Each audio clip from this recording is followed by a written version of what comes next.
Hi, Goodwin. How are you?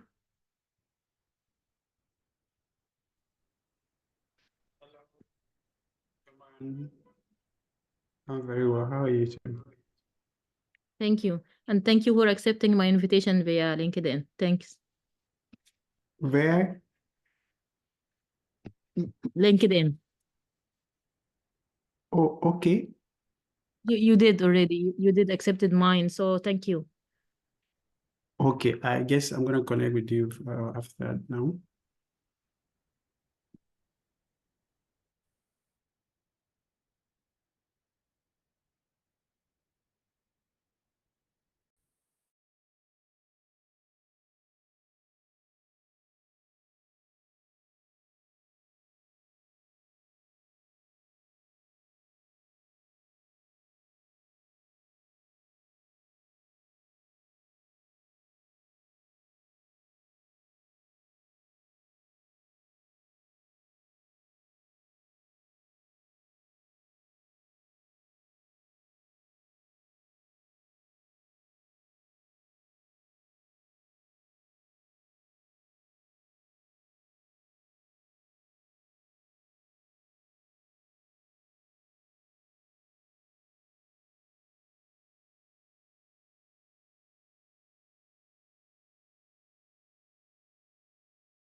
Hi, Zainab. How are you?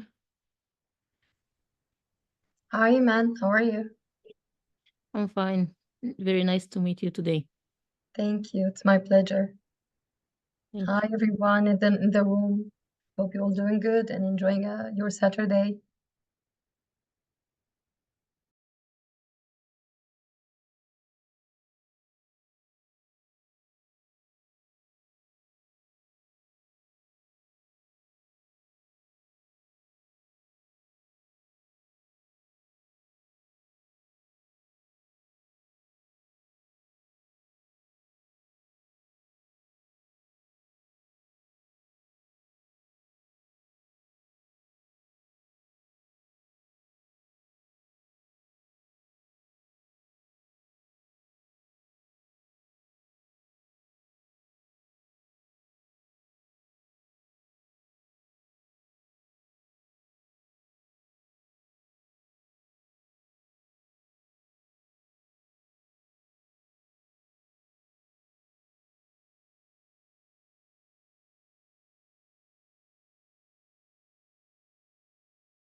Hello, everyone.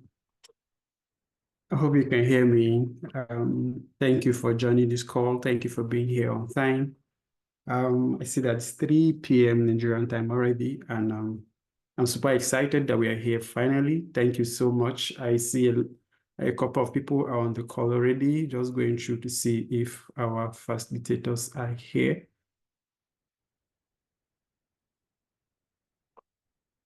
Okay, so thank you, everyone. Faith, thank you. Glory, thank you. So just before we start, as you know, we even allow some minutes for other persons to join.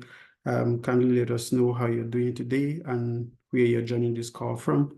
If you're in Nigeria, which part of Nigeria are you joining this call? You can use the chat box to drop your message while I go through it to read. I see that we have our facilitators on the call already. Thank you very much, sir, for being here on time. Thank you, Ma, for honoring us with your presence.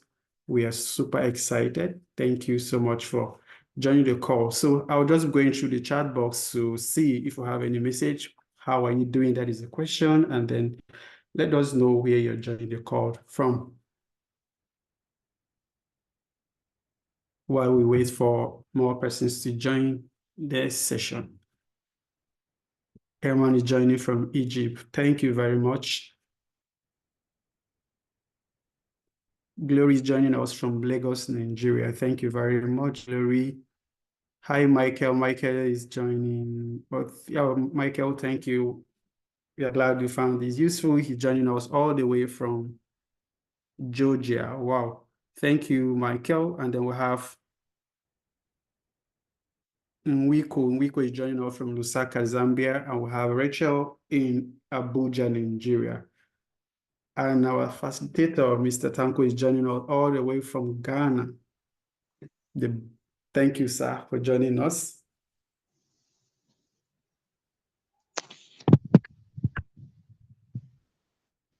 So it's 2 minutes past 3 p.m. now. I'm wondering if you can just give like 3 more minutes, then we'll start at 3:05.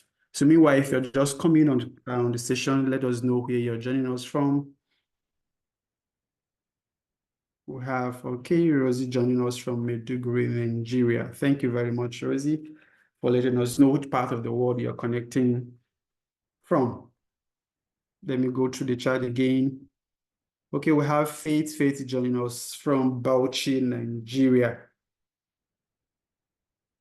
Abdullahi joining from Jigawa State in Nigeria. And then I've been sending us greetings, sending us love from Egypt. Thank you very much, Zainab, for the special greetings from Egypt. And we have Jessica. Jessica is joining us all the way from Uganda. Thank you, Jessica.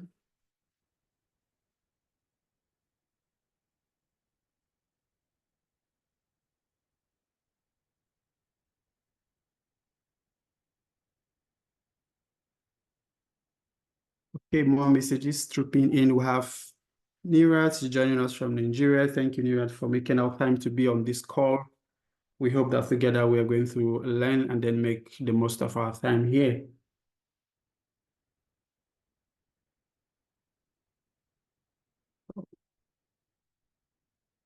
Hello, if you're just joining the call, please let us know where you're connecting from, where are you calling, what part of Nigeria, if you're in Nigeria, what part of Africa, if you're outside of Africa, what country are you joining us from, which city are you currently in?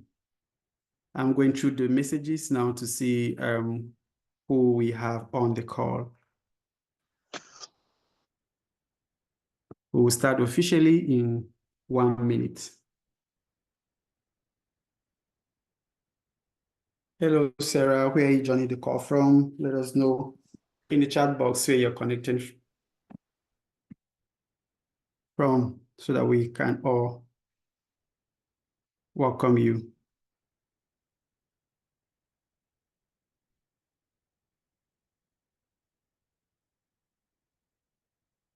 Okay, Sarah is joining from Nigeria. Thank you very much. We have Oyeleye James. Thank you very much, sir, for joining us on this call.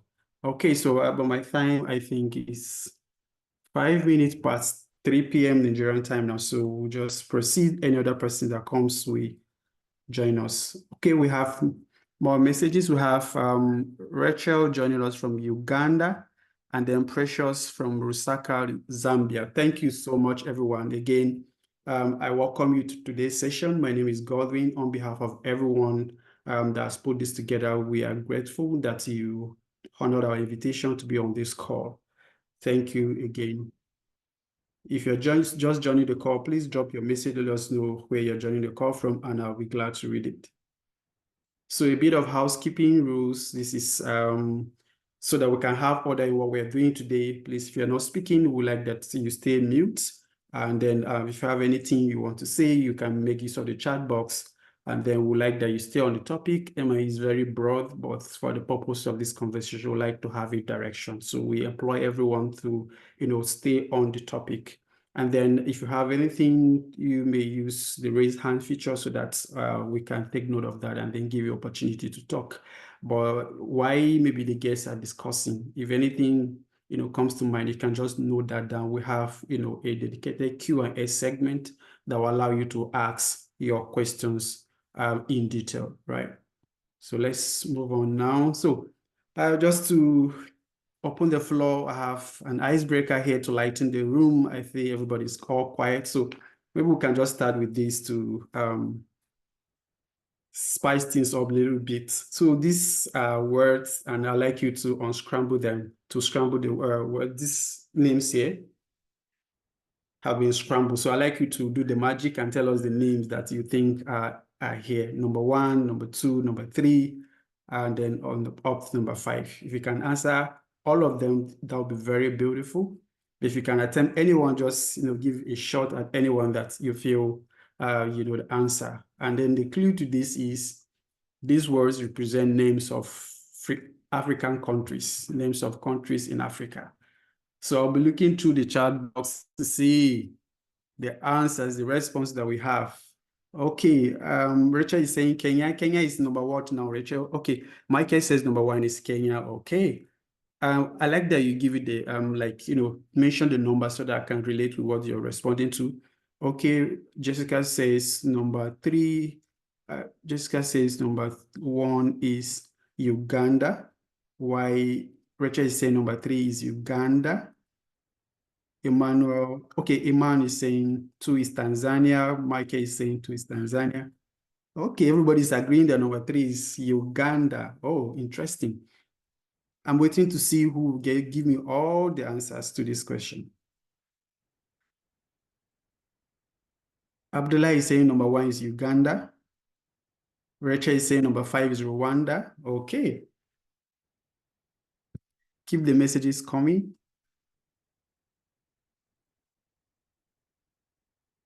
I'll take a few more, then we'll move from here.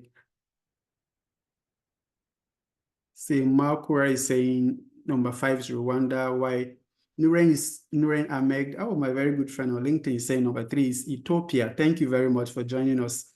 All right, so let's see what we have here. Oh, the answers are beginning to troop in now. Thank you so much for engaging with this teaser. All right, so let's see what we have in number 1, then number 2, number 3. So these are the countries. Number 1, of course, as you all guessed rightly, is Kenya.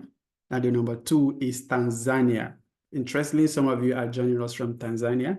And then we'll have Uganda, number 3, and then Ethiopia, number 4. So if you got maybe 2 out of these 5, I mean, you did well. You did well. And thank you again for engaging with the icebreaker. So this session is put together by Emma is Fair. Emma is Fair is an initiative that aims to build the capacity of young professionals with information, resources, and skills to enable them to take up opportunities in monitoring and evaluation. And by doing that, our aim is to close the talent gap that exists in the development space where young people are not having opportunity to practice or opportunity to learn because of lack of information or lack of the required skills, right? So our vision is to enhance youth participation in M&E processes, thereby fostering their voices and contribution to sustainable development in their countries or in their community, as the case may be. And we hope to empower young professionals with information, resources, and the skills they need to take up opportunities in monitoring evaluation. We do this through webinars like this. We organize monthly webinars where we invite, experienced professionals to talk to us and educate young people on what they need to do and how they can go about their career in monitoring evaluation. And we have a platform on WhatsApp, a very vibrant community of practice made up of people who are actually into monitoring evaluation and people who are passionate about but don't know how to go about it. So we leverage the network of people we have to get access to information, opportunities, and then resources that will help us improve our practice in monitoring evaluation. So if you're on this call, you're not part of the community, I'll be sharing a link in the course of this session. You are free to join, and then you're also free to bring your ideas on board to move this initiative forward. So today it's not about me. I mean, we have very experienced people amongst us who we invited to do justice to the topic of the day. And at this moment, I'll just go ahead and then introduce them. On my left-hand side, we have Mr. Tanko Mahmood. And then to do justice to that, I'll be inviting a member of the MIE Sphere community to introduce our first speaker, Mr. Tanko Mahmood. Let me see. Glory 18, are you on the call? If you're on the call, please unmute and read the bio of our first speaker. Okay. Thank you very much and good day, everyone. It is with honor that I read the profile of the first speaker, Mr. Tanko Mohammed. Mr. Tanko Mohammed is a highly skilled monitoring, evaluation, accountability, and learning specialist with over a decade of experience in managing complex data systems, conducting evaluations, and guiding project implementation in diverse development contexts. Currently, serving as the Impact and Knowledge Management Manager at MIDA, Ghana. Tanko plays a pivotal role in designing and implementing M&E frameworks, leading project studies, and driving data-driven decision-making. He also oversees the development of learning products and contributes to strategic reporting for project stakeholders. His extensive professional background includes working on high-impact projects in both Ghana and Nigeria, where he supported multiple initiatives funded by international donors such as USAID, GSC, and DANIDA.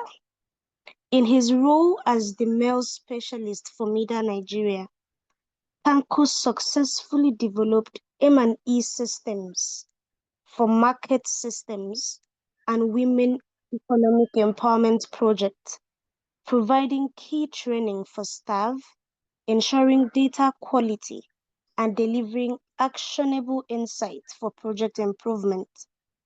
Throughout his career, Tanko has managed several large-scale baseline and evaluation studies, working closely with government agencies, international partners, and community stakeholders.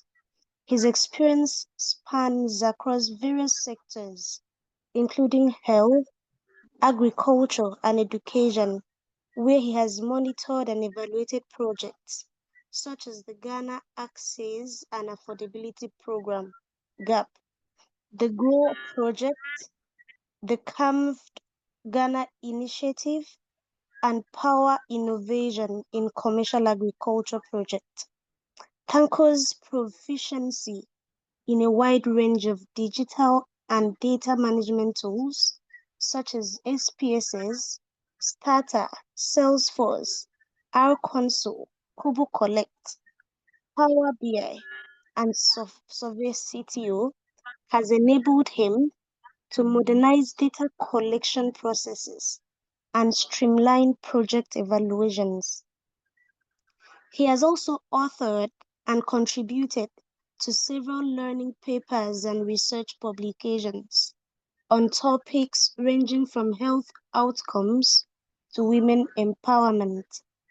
Academically, Tanko holds an MSc in Statistics from Regent University College of Science and Technology, a Bachelor's of Science in Statistics from the University of Cape Coast, and an HND in Statistics from Tamale Polytechnic. He is also certified in investment analysis and project management, adding further depth to his analytical and leadership capabilities. With his strong background in capacity building, stakeholder management, and strategic learning, Tanko is dedicated to enhancing the effectiveness of M&E systems and driving impactful outcomes for the organizations and communities he serves. With warm applause, I present to you Mr. Tanko, one of our distinguished speakers for today. Please, let's give him a round of applause. You can use the reaction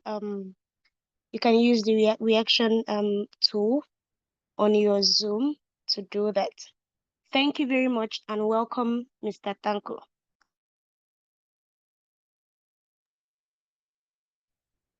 Thank All you right, very thank much. you very much, Glory. Again, welcome, Mr. Tanko. We really appreciate that you honored our invitation. And then moving on, we'll be taking the bio. We're introducing the second speaker on our panel today. And to do justice to that, I like to invite Rachel Okoronko to introduce the second speaker. Rachel, over to you. Thank you, Godwin. Good afternoon, everyone. I am pleased to read the bio of our speaker, Zainab Anwar.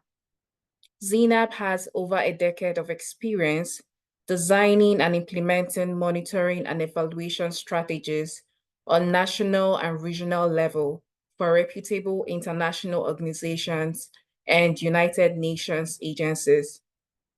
In 2017, Zainab received her master's degree from the Atkinson School of Management in the United States of America, with a focus on government and nonprofit management.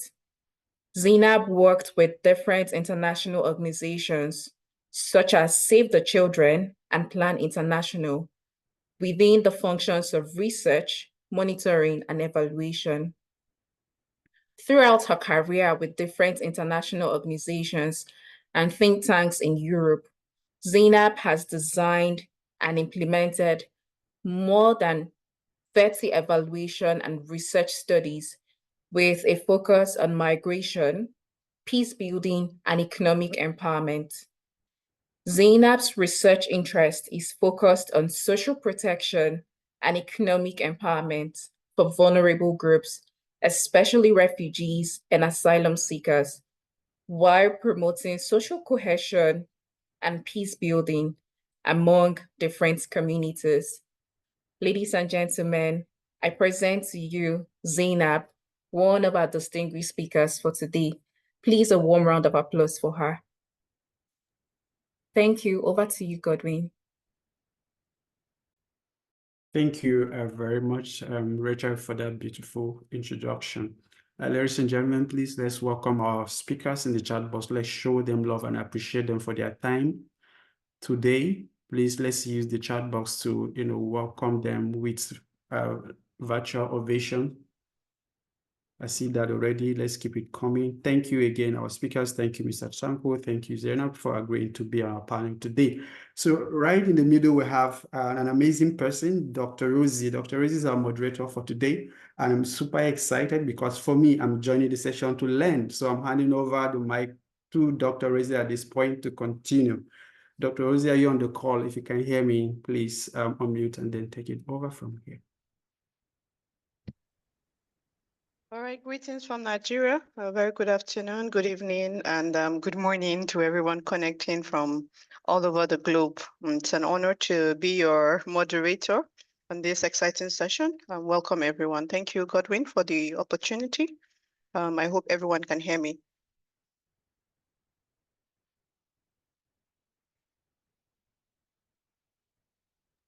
Yes, We we can hear can. you loud and clear. All right, thank you. I had to do that pause. All right, thank you. Okay, we'll be delving into an exciting session today, and like you may have seen on our flyer or on the communication material that was shared, it's actually time for us to take a practical look, at the knowledge and strategies that we need to excel in this competitive world of M&E. And it's very, very competitive. I am not in full M&E, but of course, you cannot do M&E without communicating your results. So that is why I'm here. Okay, so today we're embarking on this wonderful journey. And if you would oblige us with your 1 hour, and we'll be delving into practical aspects of how you can craft your compelling applications.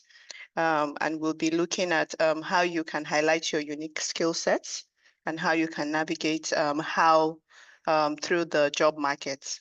And to guide us through this insightful process, you've heard that we have 2 wonderful guests. So on one hand, we have Tanku Mahmood. He's highly skilled. He's been a meal specialist for a very long time, but over a decade of experience.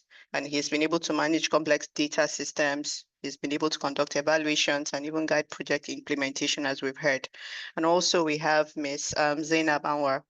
She's a seasoned professional, and she also has over a decade of experience in designing and implementing M&E strategies on both national and regional levels. So we have 2 experts in our midst today. With their combined expertise, we're hoping that we are going to be able to look at what is expected in the current landscape that we have of M&E job opportunities. And this webinar is not a lecture. It's actually going to be like a very dynamic conversation, and we want to encourage that you put if I were you, maybe open a CV right now that you have, and you would have to open a cover letter that you have, be on standby and pay attention. Godwin, could you help me share, or do I share from here for the rule we are looking at today? Okay, I'll do that from my end. All since I'm right, so presenting. all right, thank you. So while he's doing that, we're taking a very practical look at a job opening that is currently on this month of October. I think it just came out 3 days ago or 2 days ago. So what we're going to be doing is that, our guests will be answering some of those key questions that are always on our mind. And I would really want us to use the chat box this time. And for every question that you've always had on your mind when you come to applying for an M&E role like this one, thank you very much, Godwin, it's very clear. So we have this rule. It's saying that if you're passionate about tracking progress, what does that even mean? Assessing outcomes, what does that even mean? Helping drive the impact of our projects, then this role is for you. So it's saying that they are looking to hire a monitoring and evaluation officer. What would you be doing? We have a whole lot, of things, but of course, these are not things that you will do in a day. And so our experts will be explaining what is expected, if, you were to be hired for this kind of role. Please, let's go down to the skills. The qualifications below. Yeah. All right. So at this juncture, we are going to throw this open right now because it has to be practical. So we're not doing a lot of what they call it, this is how to do it, or get your CVs right and all of that. The aim of today's webinar is to ensure that we do a practical hands-on method of how to qualify if, for example, you were going to apply for this role. Please now let's see the deadline so that we see whether people can still apply. The final line, just below, let's see on or before. Okay, so there's supposed to be a deadline. So I'm sure there is a deadline, but this is for the month of October. So I think it's still on. Okay, thank you. Application deadline is 19th October. So you see, we have we have 7 days to the close of this application, and this is what it's expected. So now let's go over, and I'm going to be opening up this session and asking our first speaker, actually in no order, but I will just, because of the introduction was done with, one on the right and one on the left. So let's start with Tanko. Tanko, please, we want to ask, so for example, what's the first thing that should come to my mind, or our mind, if we were to apply for this role? Looking at, for example, we want to say that, is there any special thing that we should look out for to say that? Because, for example, we are graduates, let's believe that everyone here has a minimum. We have that minimum already. So what other skills do you think that if you were to look at this job, what's the first thing that will come to your mind that you think we should think about, that we'll be able to know if we should even start applying or not applying, knowing that we already possess the first minimum? What other skills would be required looking at this job opening? Thank you. Please, over. Thank you very much, Boss Roxy. And so let me first of all start by good afternoon, everybody, and then good morning, good evening to all colleagues joining across the globe. I want to start first of all by thanking the MNE sphere for such an exciting opportunity to be part of this engagement today. I think it's not usually common to see this kind of engagement that is happening.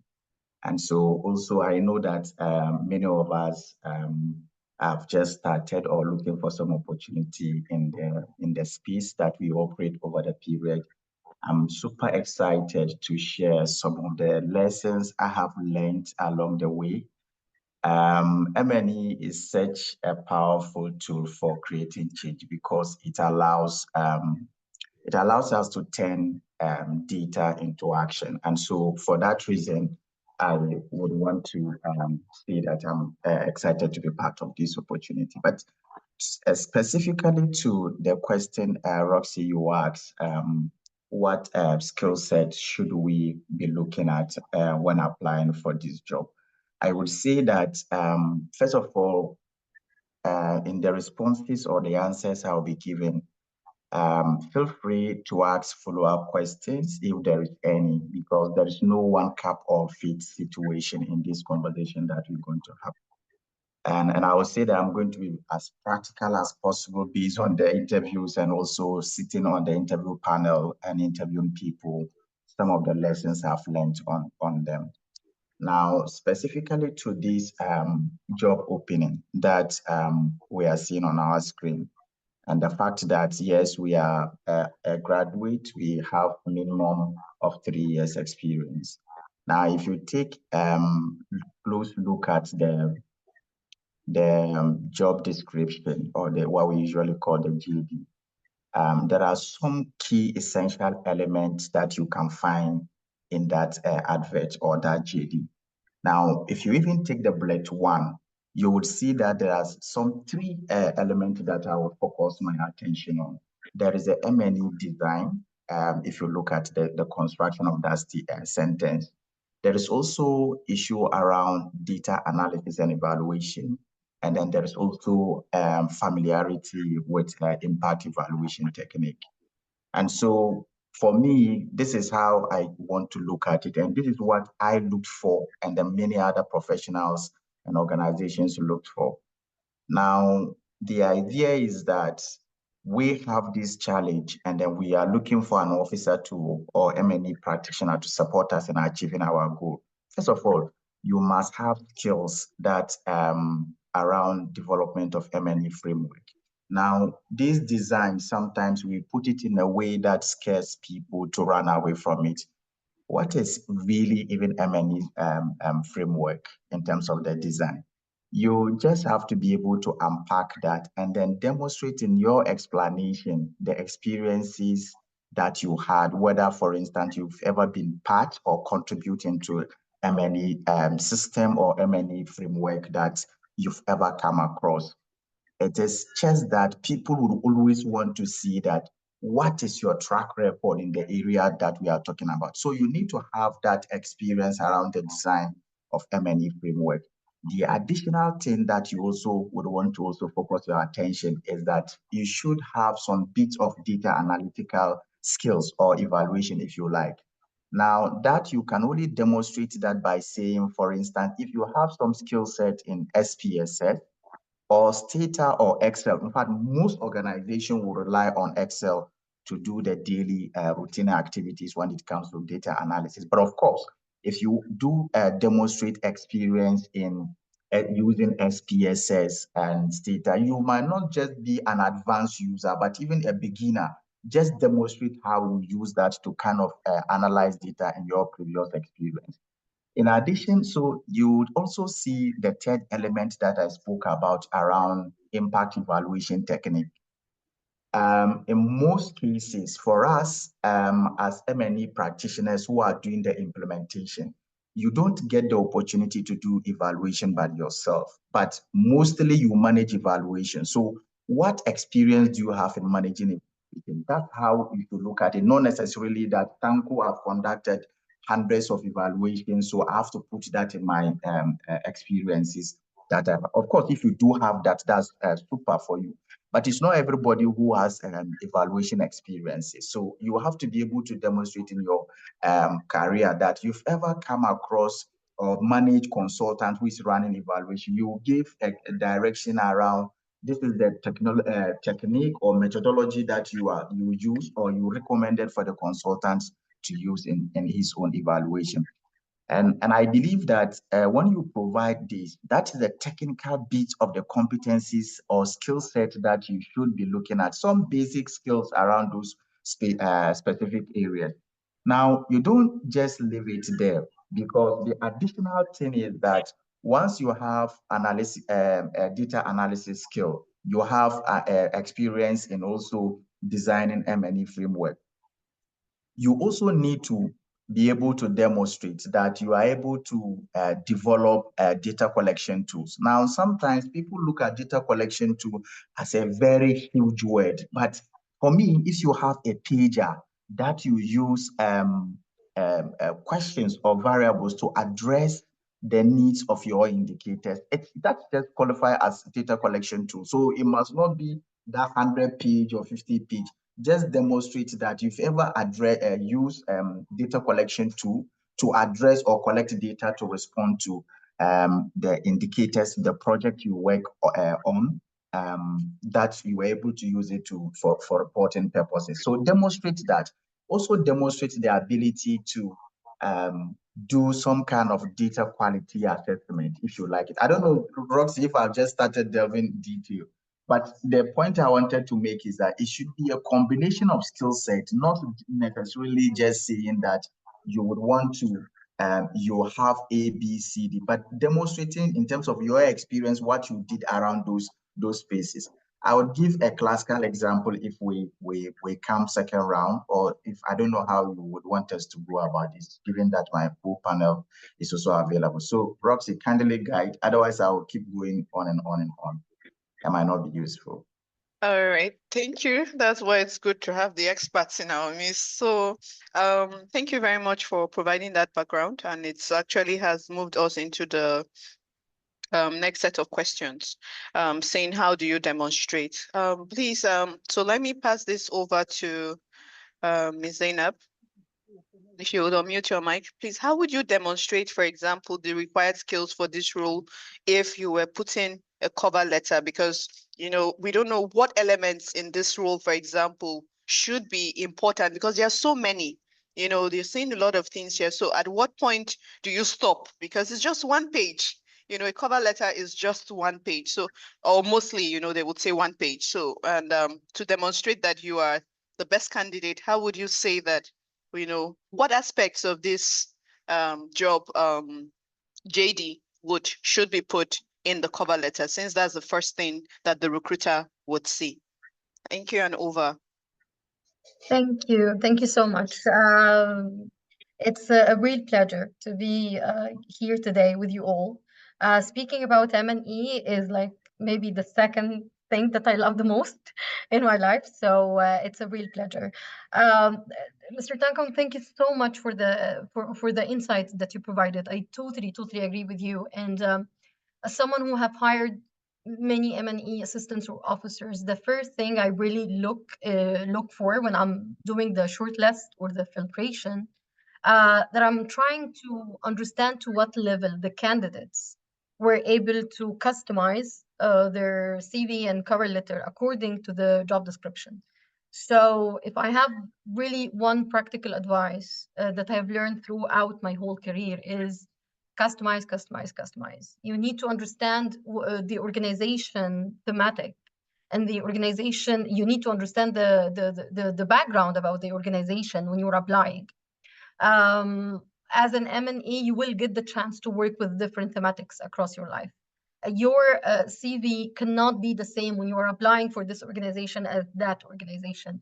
You really need to tailor the CV and insert the keywords, such as like, for example,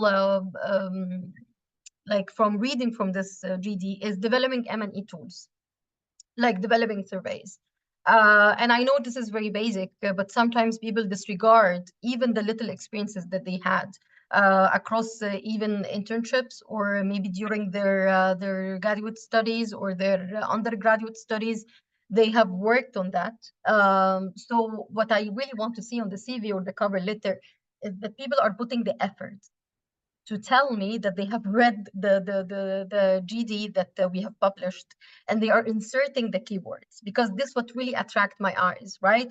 When I'm reading your documents, I'm reading also how it relates to our job description.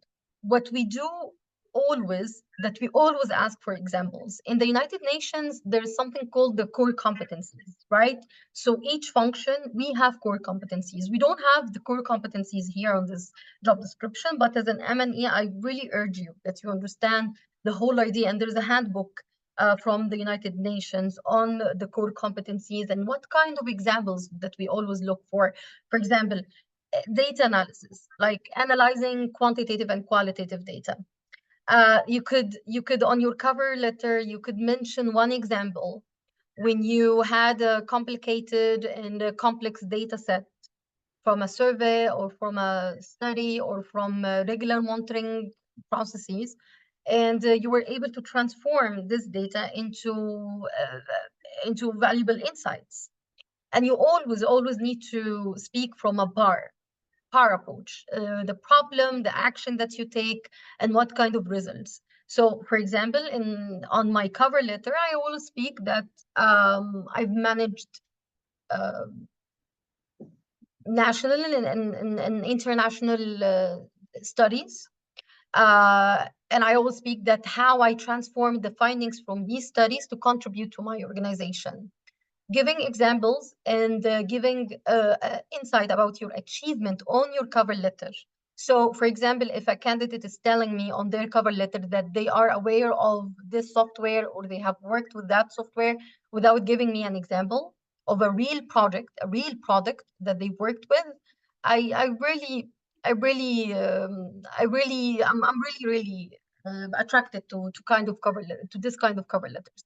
So, as you all mentioned at the beginning, this is a very competitive field. M&E is a very competitive field, as you all know. That's why you really need to count every word when you are writing your cover letter to attract the eye of the recruiter or the hiring manager. Because usually we are the one like doing like the shortlist and everything. So please always give examples. Give the example in the PAR approach. What was the problem? What was your action? What did you do?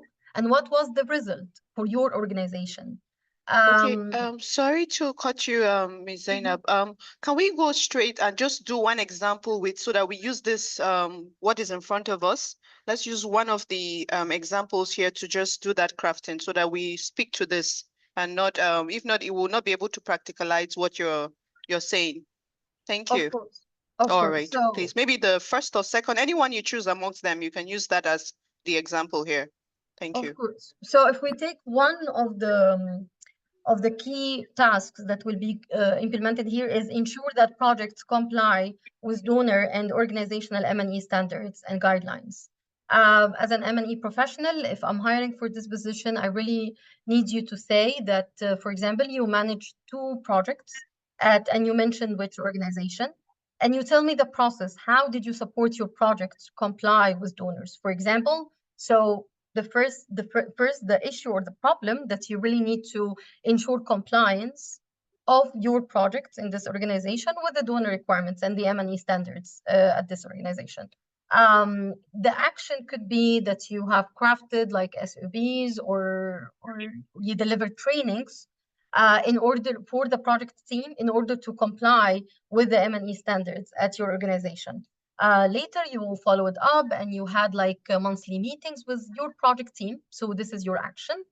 And what was the result? The result that the donor in their annual assessment or on their annual reflection with you, they confirmed that the organization is providing a solid M&E system, and they are and you pass the compliance because, as you know, the donors usually do audits when it comes to our M&E practices, and they always send feedback if you are not complying with the standards that are outlined by the donor. So you just start with mentioning what was the issue, compliance, and what did you do, training and follow-up, monthly meetings, providing training materials or providing SOPs, standard operating procedures, and what was the result, that the projects were really confirmed by the donor and your organization in the regular assessment that they are that they have a robust M&E system. I hope this example is clear. If not, then please feel free to ask a follow-up. But I will stop here just to be aware of the time, because yes, I will continue speaking about M&E. I love it. So I will just pause here and see if you have other questions. All right, thank you so much, Zainab, for using that example. And I hope we all understand now that first of all, you have to state what the problem was, what you did to respond to that problem. And that's the action that you took, the results that came after that. So I think it's also one of those things that we need to, that are always looked out for in the cover letters and also interviews. So for Tanko, please. Yeah, please, do you have addition? Yeah. Yes, I wanted to go back to the skill set in terms of what this specific role seek to recruit.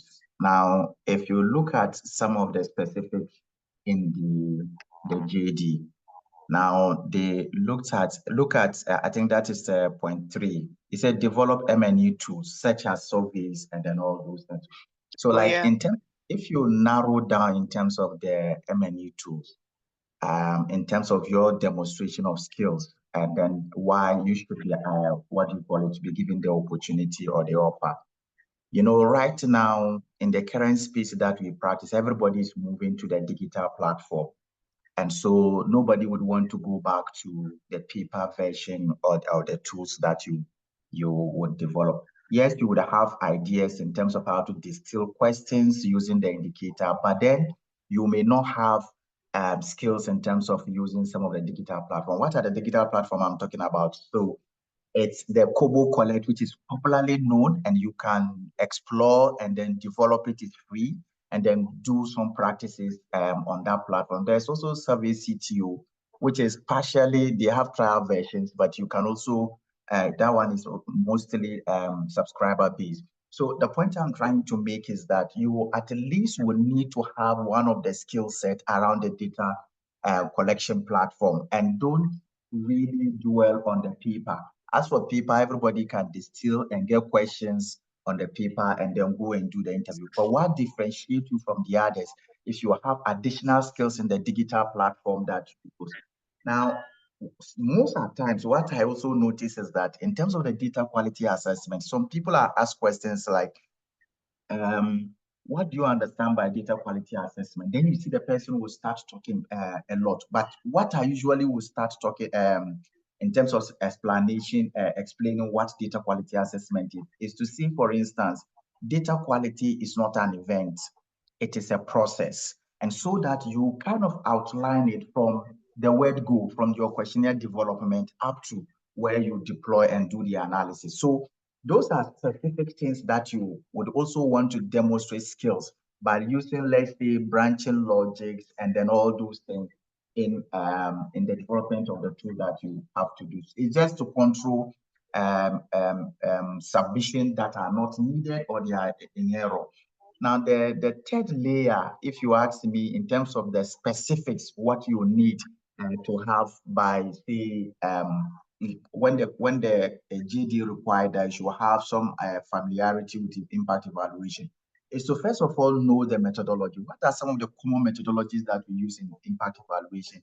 It is about randomized control design or trial. So you would see that, okay, I was part of the team who did randomized control trial, or what we call the control and the intervention group, or the CASA design. Those are specifics that you need to mention in your, whether the cover letter, whether the CV, whether during the interview. Those skill sets you need to have some little experience in deploying them for you to be able to become relevant. Of course, apart from the technical expertise or skills that you will need, you would also need some soft skills. And so usually we overlook those specific ones. But for me, as a quantitative person, one of the skills I look for, it's your attention to detail. And so you, one way or the other, need to be able to demonstrate that in your whether CV or cover letter. Because if you submit your CV to me and reading it, I see typo, I know that first of all, you are not just thorough. So those are some of the soft skills that you would need. And like Ms. Zainab mentioned earlier on, and so for MNE, we are cross-starting. You must be able to demonstrate also you have worked with multiple groups or a component person to be able to, like, you should be a team player, not just saying I am a team player. It's not enough. Just demonstrate it in terms of your experience. So Roxy, let me not drag that. Let me just pause here. If there are some additional questions, I can address them as well. All right, thank you very much, Tanko. Last, before I move to Zainab, when you say you're a team player, how do you demonstrate it in one sentence, please? So that, because this cover letter we're still talking of one-page cover letter. So, so how do you just demonstrate it in one sentence on your cover letter that you are a team player? Yes, so Roxy, so in one sentence, what should I say? So, okay, so this is what I mean to say. For being a team player, usually we just put it in our CVs or in our cover letter that I am a team player. But I'm saying that demonstrate that in your CV or cover letter by working with multiple groups or multiple stakeholders or various stakeholders. That is also demonstrating or communicating to the recruiter that you are actually a team player, because if you are successfully being able to work with varied or stakeholder or different stages of implementation using different components or individual working with them, that demonstrates that a team player, instead of you just saying that I am a team player, but you demonstrate that in terms of your experience. All right, I hope this is clear. Okay, so please keep your questions coming in the chat box and follow-up questions that you want. And thank you, Zainab, for already responding to them. Thank you, thank you, thank you. So now let's move into one interesting area. Zainab talked about customizing your what they call it, your cover letter or your CV to fit a JD. So this is a JD, this is a new one, this is a vacancy that is open. Zainab, please, should we be looking at this aspect to tweak the CV, or would we be looking at Godwin, please, let's go down a bit so that because some recruiters will tell you that they are looking out for those qualifications that are under. So let's go down to the qualifications, please. Let's scroll down. Yeah. All right. So would you be saying that when you are designing your CV, would these components matter, or are they just the standard? Do you have to, tweak this part? Because maybe let's say you have a standard CV that showcases that you already, of course, your degree, you have a degree, a bachelor's degree, for example. How do you demonstrate that you have 3 years of experience in a similar role, to this? How would you also you know, how would you put it in the CV? I'm just asking this now, be like in a practical way. If my CV was open and I wanted to apply for this role, and I know that, you know, I've done some of these things, maybe not in the exact way that is being written here, of course. So would you be able to share with us maybe one or two or three of them here? Should we be looking at qualification and experience from here, or should we be looking at it from the expected, what they call it now, the duties that would be performed? Thank you, and over. Thank you. So just to be practical, there is something that I always put on my CV called qualification summary. And recruiters love the ones who add the qualification summary at the beginning of their CV. So under this section, it is your intro where you just mentioned that for example, I'm a sociologist with more than 10 years of experience. I have worked on national and international. It's just like the bio that you mentioned today, but like in bullet points. I urge you to keep your qualification summary up to 5 or 6 bullet points, not more than this. If you are a seasonal professional, then yes, you can go over. But as someone who's starting in the field, you can just like list 5 or 6 points where you clearly mention where did you got your degree. For example, graduated from which university, at which year, and how many years you have in terms of the experience, and what kind of softwares. So definitely the qualification and experience, like this section, is very, very essential for me when I'm filtering CVs for the vacancies that I have open. And I just have a tip based on real experience. When I started my career 11 years ago, I had zero experience when it comes to M&E, and yet I was in the competition against people who had more than 5 or 6 years in M&E, and yet I got the position because the recruiters not only looking to the qualifications and experience, but they also want to see your passion. They want to see that you are really eager to have this position, that even if we hired you, you will learn. And that's a real tip. It's not just some theoretical statement. It's real. If I hired someone before, I hired actually 2 M&E officers who had zero experience compared to other people who had experience when it comes to M&E, just because the other people didn't show enough that they are willing to learn. Because in the M&E, you will always in new roles, you will always have something to learn. So qualification is something to guide you, but don't hyper focus on this section. For example, if you have 2 years, not 3 years, please don't be discouraged not to apply. You still can apply. And if you are using the bar approach, if you are giving examples for your previous project, even from your internships or anything, the recruiter would still give you a chance, and you would still be in the game, and you might even get the position, as same as what happened with me 11 years ago. I'm not sure if I have answered the question, but I will pause here, and if you have further questions, I can reply to. Okay. Roxy, please let me know if I'm missing anything. Thank you. Okay, so good. You've provided a good premise for us to continue working on. So, but I just want to ask, you said we should not overhype, you know, the qualification part, right? Like that's not where you should brag about. So I think maybe is that the first let's go back to the cover letter. Does that become like just a one paragraph in your cover letter, or just a passing line? Is it something you should just mention in passing, or do you have to emphasize it as the first paragraph? Because some cover letters you'd see that, oh, I possess a bachelor's degree in so because you want to just let them know that this role that you're asking me for, I am very qualified.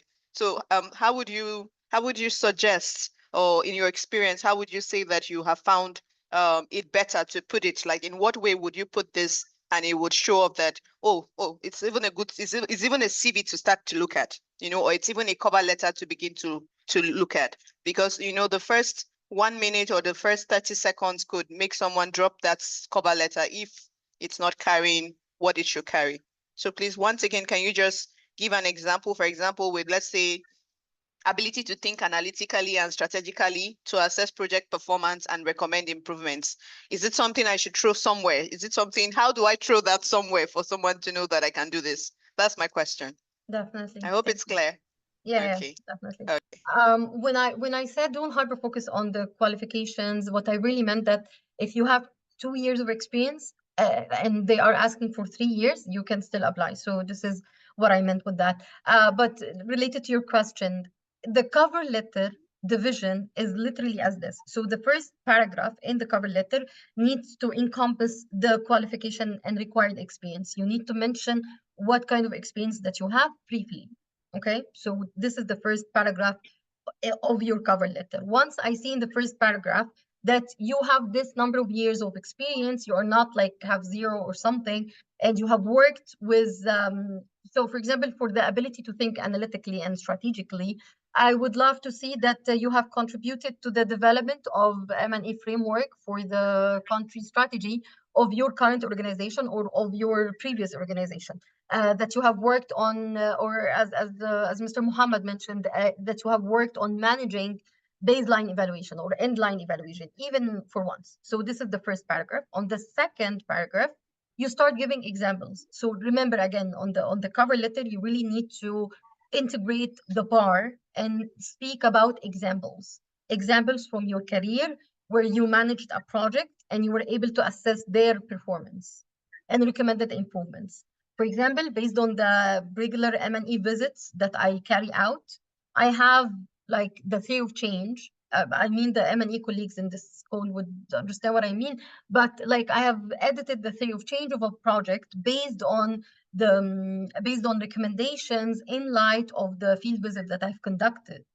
So you just give examples, real examples, and the recruiters will be able to know if these examples are really based on your career or if it's not really relevant, because we do compare. We compare your CV and integrate it with your cover letter just to make sure that the candidate is telling an honest story. And at the end of the cover letter, you need to recap again why you are the best candidate. And again, you mention again the relation of your qualifications. For example, I'm always proud that I'm a sociologist, and I always draw this link between sociology and M&A. So this is how you divide your cover letter. First, by mentioning a brief summary of your qualification experience. Then you give examples using the PAR approach. And last, you give a conclusion. You summarize that I am the best candidate because I possess the required number of years. I have contributed to different projects to evaluate them and to help them improve and make impactful and driven decision making. We love reading this in your CV or sorry, in your cover letter. When you draw these kinds of examples and you summarize to us why we should pick you, it's really helpful and it catches the eye. Wow, thank you so much. At this juncture, let me go into the chat box because this is supposed to be thank you all for putting your questions there. Okay, so this would be to Tanko when explaining data. Okay, so Tanko, there's a question here that says, when explaining the data collection tools you are familiar with, is it compulsory to know how to program your questionnaire using the software? So this is I think it was answered. I don't know if it was answered, but Abidemi, I don't know if this question was answered, but I don't think it has been answered yet. Okay, sure. so please go ahead, Tanko. Yes, so Roxy, I think the interesting thing is that, or what we need to put at the back of our minds is that it's a competitive process, right? And so once you are coming onto the negotiation table, what do you have beyond the other colleagues or candidates that are applying for the job? Yes, there is, over the period, we've confused the data analyst and the M&E officer. Now, there is a distinction between them. And in fact, there is also another layer that we see people who are programmers who are supposed to handle issues around programming in terms of the development of the tool. But unfortunately, because of the lack of opportunities in our space, for you to be that outstanding person, and then we are 5, how do I stand tall among these 5 people? it only determines, that is determined by the number of things you are able to do based on what is specified in the basket. So for instance, I am competing with Dr. Roxy, and then I know how to program, I know how to do data analysis, I know how to also do the programming of the tool using COBOL, CMVTTU, Comcare, and all those ones. But this is Roxy who doesn't know them. At least when you are put together, they will pick the one with those specific those specific expertise, because every employer want to maximize the employees that they recruit. And then the second thing is that apart from it being competitive, also know that from the word go, when the shortlisting is going to be done or is going to begin, there is always a framework. And that framework kind of specify the thematic areas they are supposed to review the CV, the cover letter, to pick specific skill set in it. And once somebody has more, the person has a high likelihood or high chance of being selected than you. So that is what I can say. It's not compulsory, but it's in our interest. If we do have, it is an added advantage for you to add them. I don't know if I'm able to respond to that question specifically. So there's a distinction between the three categories. There's a data analyst, there's a programmer, and there is also M&E officer. But if you are M&E officer and you have the two skill set of the other category, then you become the superstar among them. Yes, so to making superstars. So now in the next, we have a few more minutes to go. So, but it would not be good justice for us if we, it would not even be justice at all if we do not ask, for example, thank you, Zainab, for mentioning that when you came in, it was like you had no experience. Now, what transferable skill can be utilized in this role for a successful application? Because we've looked at, okay, for everyone who had something, and Zainab said she didn't even have something like this 11 years ago. So, but she was competing against even better candidates, but she got the role. And there's something we always say here in the UN, that it would even be better to hire a low skill and a high will. That's someone who is willing, to work or learn, to get those skills, than someone who has a high skill and feels like, they're coming to take over the world. So that's something we say here, but it's really good. But I want, Zainab, just one more thing for you to support us in this line. A new entrant, someone is, just basic, just I've the only thing I've had is like let's say 4 years in the university. I just finished a project and then I went for my youth service and I served probably in something that didn't even have to do with anything like data collection, or didn't seem like data collection, or anything that has to do with data or evaluation, monitoring, nothing. But then I know that, are there some skills I should look out for to say that maybe I should give this a try, the way you gave it a try 11 years ago when you really were not, you didn't have the experience. Would you be able to shed light on some transferable skills that you are seeing for this job role that you think that even if nobody's trying, even if we're not going to try it today, but maybe skills that we should start looking to work on ourselves, so that we know that, oh, these are transferable skills, so that when they throw you here or when there's a job opening here, you're confident. Because one thing I think we lack right now is the confidence to even know, like, I'm not even qualified. Let me not even bother. They won't even select me. So you already disqualify yourself because of what you think, you don't have the experience. But now you're giving us hope to say that 11 years ago, you also didn't have that. So what are those transferable skills that you would say that we should begin to groom ourselves in, those coming up should begin to groom themselves so that, they would be ready no matter what, whether they have this number of years of experience or not, but because they have those transferable skills, it would help them to stand a chance. Over. Thank you. I love hearing this.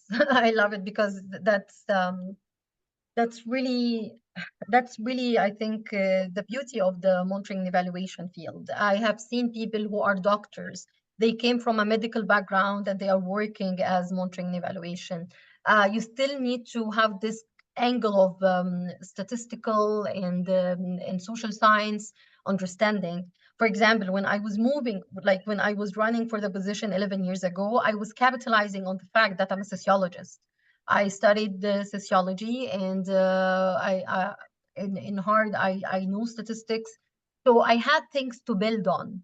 And a couple of people were asking in the chat, how do you demonstrate passion? That's what I played on. That I said I'm a sociologist. I can play with data. I don't understand M&E, but I can learn. Like based on these qualifications, I can learn and I can work on myself, and I can like practically build on that. One thing I always recommend fresh grads who have no experience in M&E is always internship, even unpaid internship. I have a couple of people who work as research assistants across Egypt, where they are learning new experience, they are playing with data, and they have a mentor.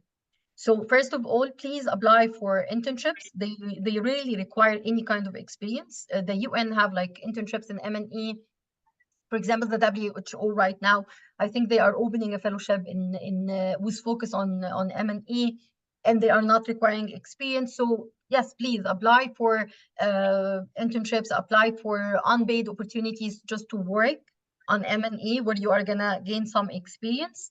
And please think of your kind strength right now. Like for example, if you're someone who worked on project management and you understand digital systems, then maybe you could be a good fit for M&E who's overseeing like a certain software or something. So just build on what you have. Always think of your strengths. Apply as much as you can for internships or unpaid opportunities to build on that, and believe in yourself. Really, that's I think the thing I could conclude with. Just believe in yourself, because I've seen a lot of people from different backgrounds who are working as a monitoring evaluation, and they are pretty successful. Thank you very much. Tanko, any further addition to this one before we move to the last? Are there transferable skills that you think, that maybe has not been added, that you think that, oh, I can move in from communication into M&E, what are those transferable skills, if you want to add? Yeah, so I think like Ms. Zainab explained, some of us, especially myself, I never started as M&E person. I've never till date attended any M&E course or taken M&E course or any M&E lectures. But suffice to know that I teach M&E now at one of the technical university. What I leverage on, it's the fact that I study statistics, if you see my educational life. The second thing is also that I was involved in a number of data collection. And so those are the two skill sets that I leverage on, and then keep on volunteering in terms of the MNU and that I come across. I do pro bono and then all those things. So all those sacrifices over the period and also leveraging on the two skill sets I mentioned landed me where I am. So that's what I would say. I saw a question in the chat also asking that where should one start to become an M&E person. So I would just tell the person, first of all, apart from leveraging on the skill set that you have, but you can range from sociology, like to statistics, to social scientists, any skills that you have. It depends on the project that you want to go and volunteer. Once you enter into, you get the opportunity to volunteer on those projects, and then you leverage on that experience that you might get along the line to move to wherever you want to land from. So I'll say you volunteer, you also leverage if you have what do you call it, those skills that I mentioned.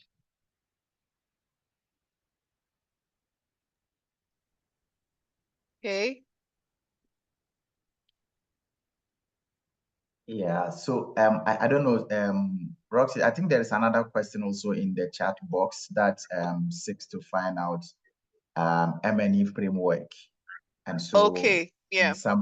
in summary, what is it? So I will just go and be a lay person in terms of what I'm going to explain. So think about M&E framework to be a matrix that has both columns and then rows.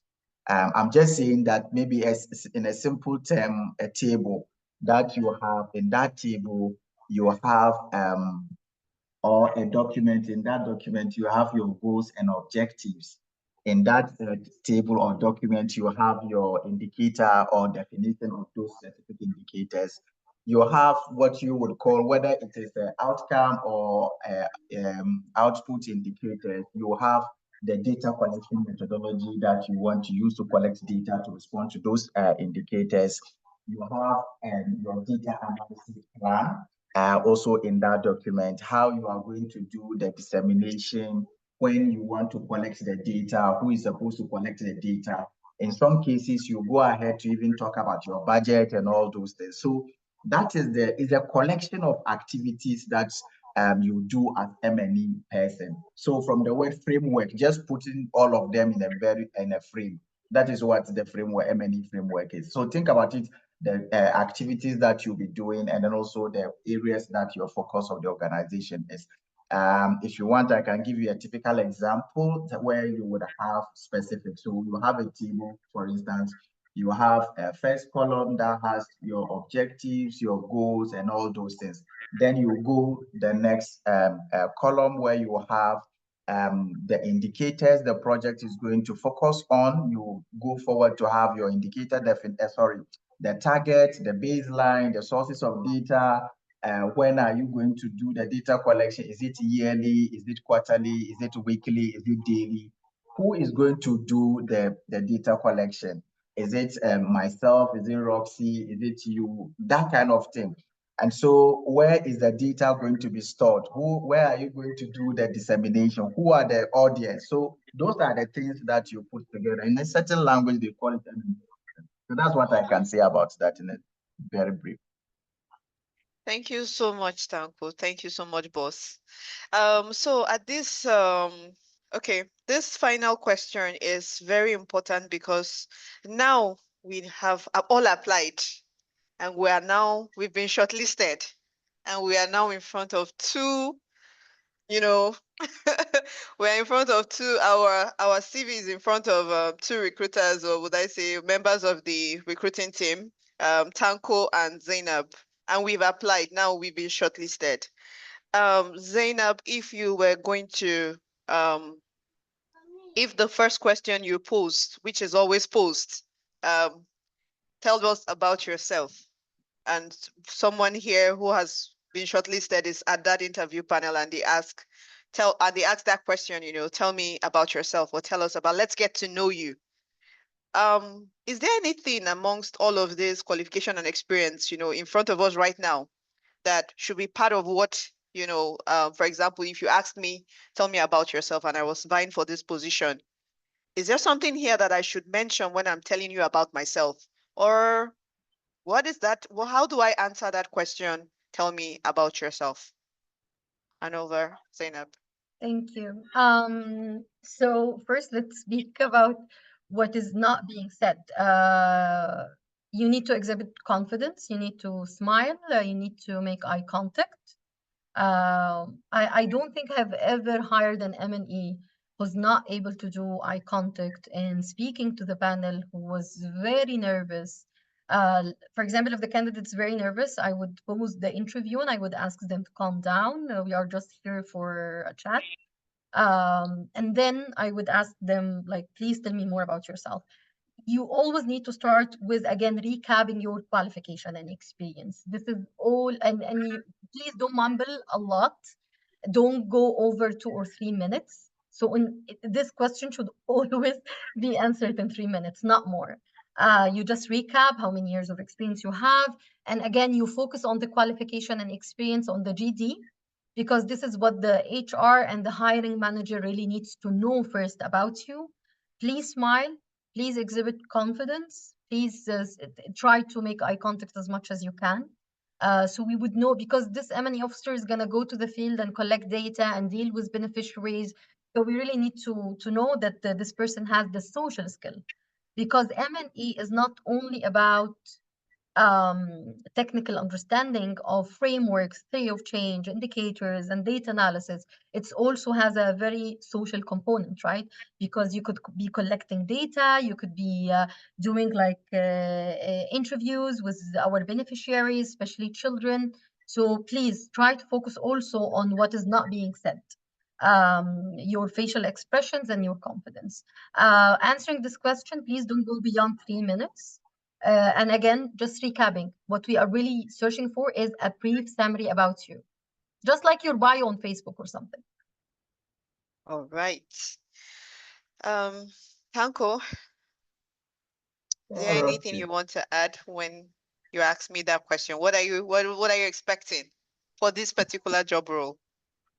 Yeah, so it's really interesting, and then Ms. Zeda was elaborated on it. But this is I will just talk about some little experiences that I noticed being out on an interview panel.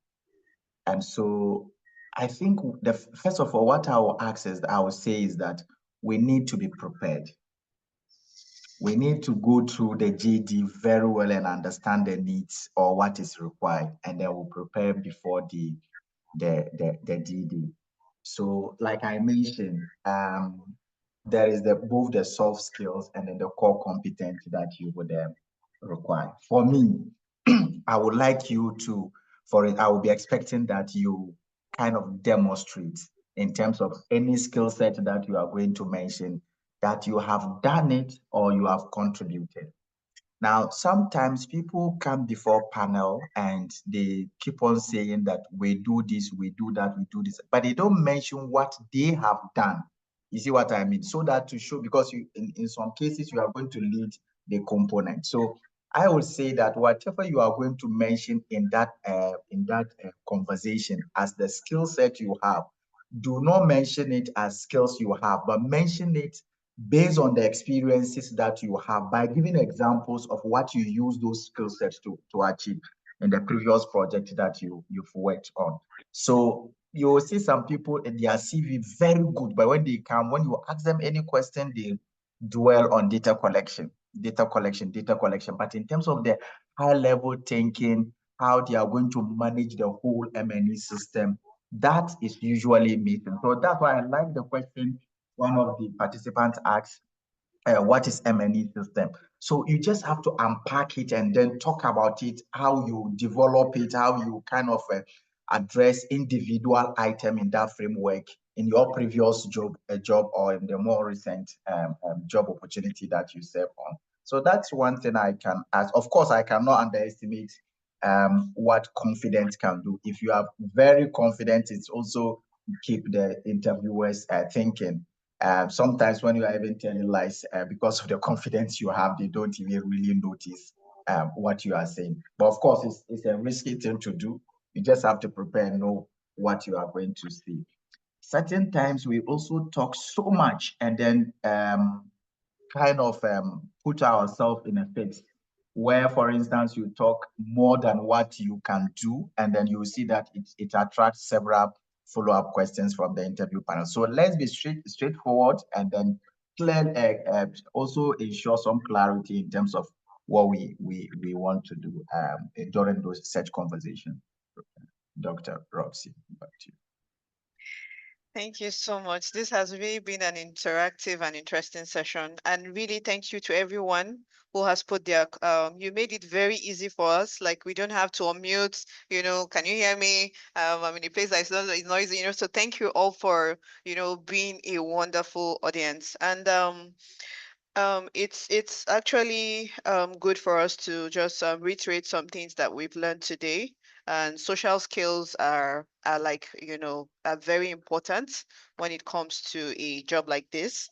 And you have to be culturally sensitive. I know it wasn't really mentioned on a large scale, but really it shows that you're a team player if you're also culturally sensitive.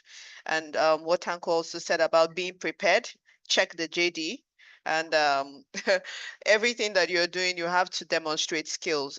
For one thing, I told Godwin when we're going to prepare for this, I told him, I said, when we use those words, demonstrate skill, demonstrate capacity, demonstrate experience, what do they even mean? Do you get? So I'm glad that today we've been able to see, even from Zainab's breakdown for how she said that always remember that you are using the past system if you're going to be writing your JD. And it's good that she showed us this approach also, and she said that as much as possible it demonstrates that you have been able to solve a problem in the past, you were able to take a particular action and you got results. So if you don't demonstrate all of that in that kind of way, you would not stand a chance. So I want to thank everyone who connected today. We really do not want to beat out of time, but if there are other questions that haven't been put down, I would say that we would like to continue this conversation, on our WhatsApp group, really, because every day, job openings, there are job vacancies that come, and the links are shared. But I think, like Zainab said, that confidence, we need that confidence, to be able to just keep applying. People would apply once or twice and they give up. Maybe you're not sure. It's good that this platform is there. You can send your CV, to Tanko and say, please, it's consultation. You're supposed to pay, but he's on our platform. We're going to take advantage of his presence. So Tanko, permit me. But really, you can send it to Zainab and say, please, this job is not in the UN, but it's maybe an ING or an NGO, and they're not really asking me to fill in some things. They're just saying I should send my CV. And like this job of opening now is saying, just send your CV. So this is the last question now. I sorry, I said that was the last question, but now this is a question. I just want to hear from the experts. If a job vacancy says just send your CV, to an email address, of course, an official email address or an email address provided, should you still send in a cover letter? So please, what's the experience, Tanko, Zainab, please, so that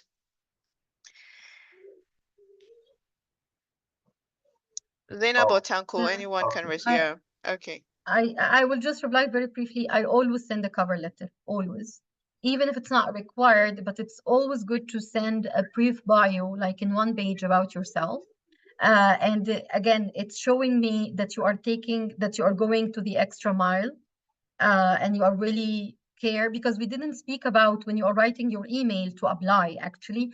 Please don't just attach your CV and cover letter and just like with no subtitle, with no title of the email, with no greetings, with nobody in the email. This is just a loss. I will never filter anyone or shortlist anyone who's not making the efforts and showing us that he really wants to be selected for this position. So for me, I always attach the cover letter, and I always write a very good email body, just to ensure that the recruiter is interested to invite me for the next step.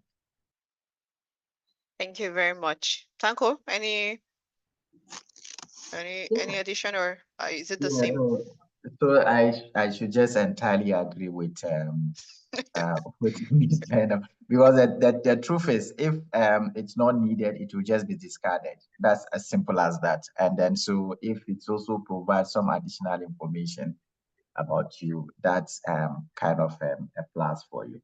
But what I want to really add is that as M&E practitioners, at least for those of us who are currently in positions, what we also need to do, we have a responsibility to also support the others who are up and coming.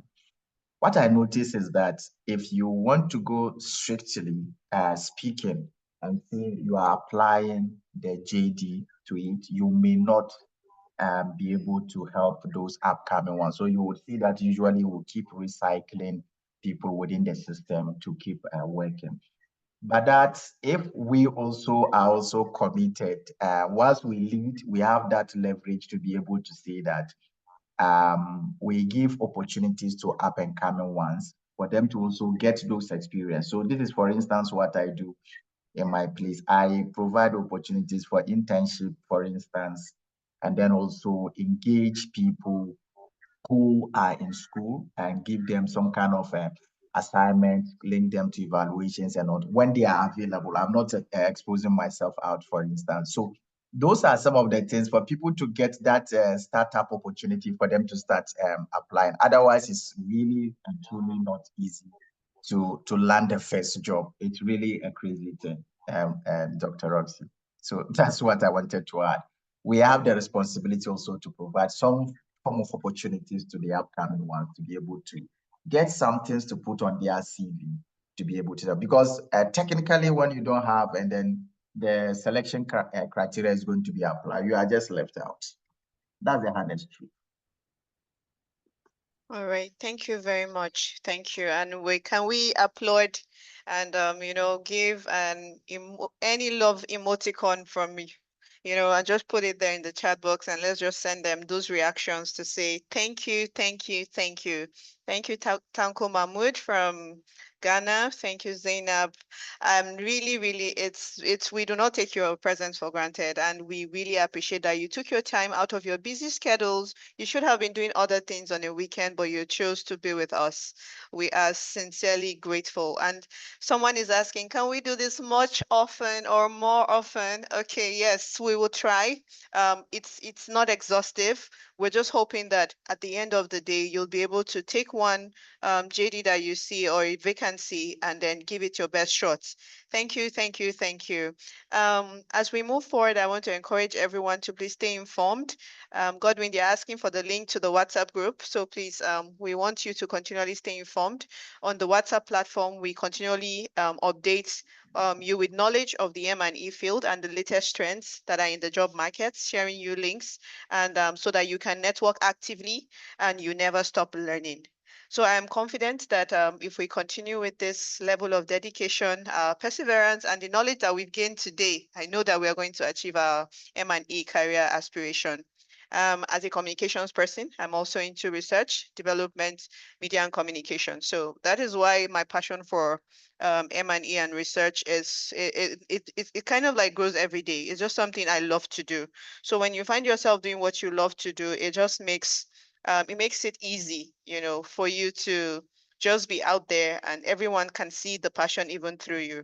So thank you all for your time today. Until we come your way in the coming weeks or in the coming months, we want you to just know that we wish you the very best in life, and we want you to continue to embrace all the professional development, the skills that you see, any link you see, take advantage of.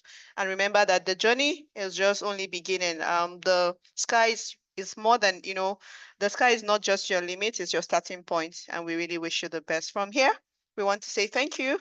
Godwin, thank you so much for this opportunity. And to the M&E Sphere team, thank you for putting this together and ensuring that we had a great time. I'm sure we all had a great time. Thank you very much.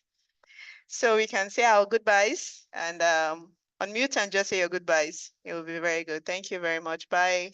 Thank you. Have a lovely evening. Thank you. Bye-bye. Same to you. Bye. Bye. Bye. Thank you all. Thank you. We will give you assignments. Okay. All right. Thank you. Bye. Thank you. All right. Bye. Thank you.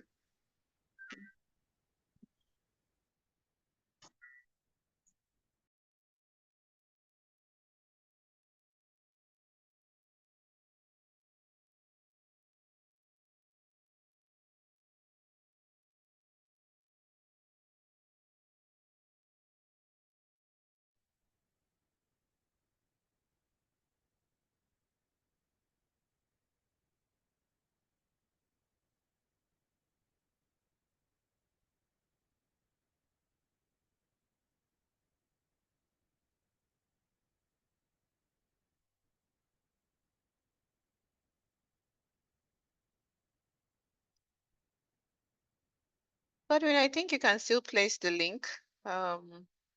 Some people are still here. We have about 18 participants still on board.